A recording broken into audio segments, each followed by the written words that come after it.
Estos videos que estoy compartiendo de mi papá en Zamora, Michoacán, donde él radicaba, puesto que mi papá ya falleció el 14 de febrero del 2022. Aquí se puede observar a mi papá que él podía todavía valerse por sí mismo. Me costó mucho trabajo que mi papá volviera a recuperar movilidad, que mi papá volviera a valerse por sí mismo.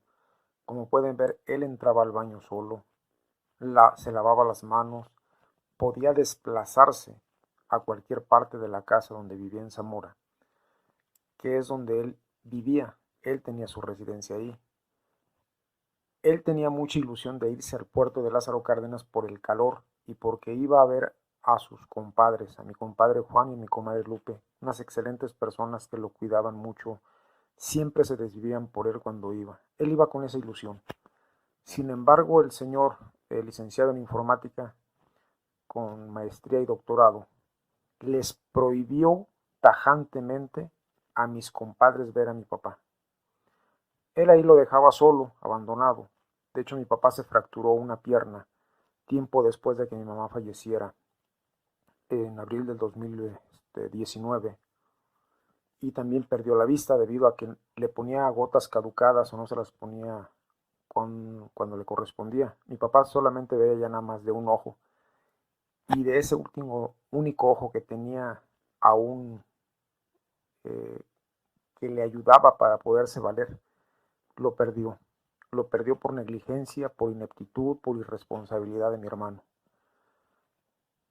Allá en Lázaro Cárdenas, eh, mi papá no tenía problemas con el frío, pero sí de soledad, de abandono. Aquí pueden observar que mi papá se lavaba solito las manos, podía ir al baño solo, podía desplazarse de cualquier área de la casa, de su cama, al baño o al comedor.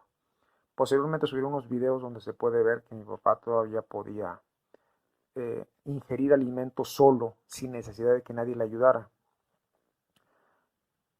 Eso cuesta trabajo, hay que invertir tiempo, hay que tener paciencia.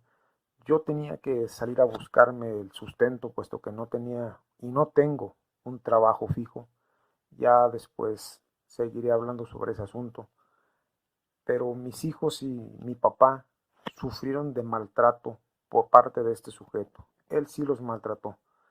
Mi hija sufrió muchas humillaciones, sufrió agresiones verbales por ese sujeto, burlas, y mi papá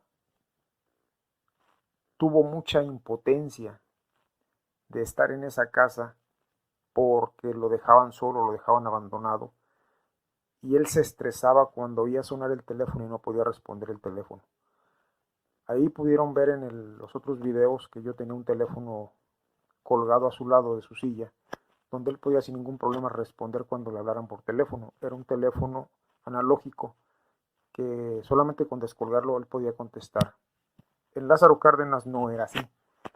Allá, para que mi papá pudiera contestar el teléfono, tenía que estar alguien presente y darle el teléfono. Entonces, si mi papá escuchaba sonar el teléfono, él se estresaba demasiado. Eso fue lo que lo llevó a la tumba. La tristeza, el abandono, la desesperación, la angustia de no poder valerse por sí mismo en Lázaro Cárdenas. No fue de un infarto, fue de tristeza que mi papá murió. Y por eso estoy subiendo estos videos, para mostrar que mi papá podía moverse sin ningún problema y no tenía problemas de salud. No tenía problemas cardíacos, no tenía problemas de riñones.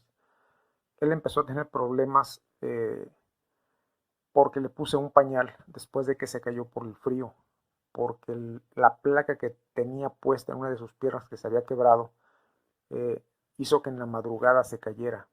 De hecho, hice llevar una ambulancia para que lo revisaran, no tuvo ningún problema, solamente fue el susto, y fue por eso que se tuvo que ir al puerto. Él no quería irse, pero pues el frío ya le era insoportable.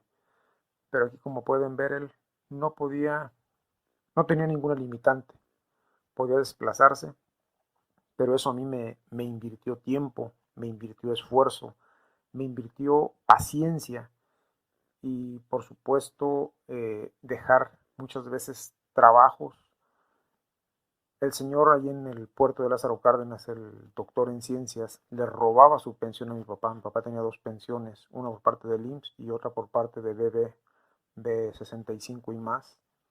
Y él se quedaba con la pensión desde que después de que mi mamá falleció, de la ayuda de 65 y más todos sus aguinaldos, con el argumento de que era para arreglar la tumba de mi mamá. En vida jamás les dio nada y según él, muertos es como él les iba a solucionar sus problemas en sus tumbas. Pero en fin, esos videos son para mostrar que mi papá estaba bien de salud, no tenía ningún problema.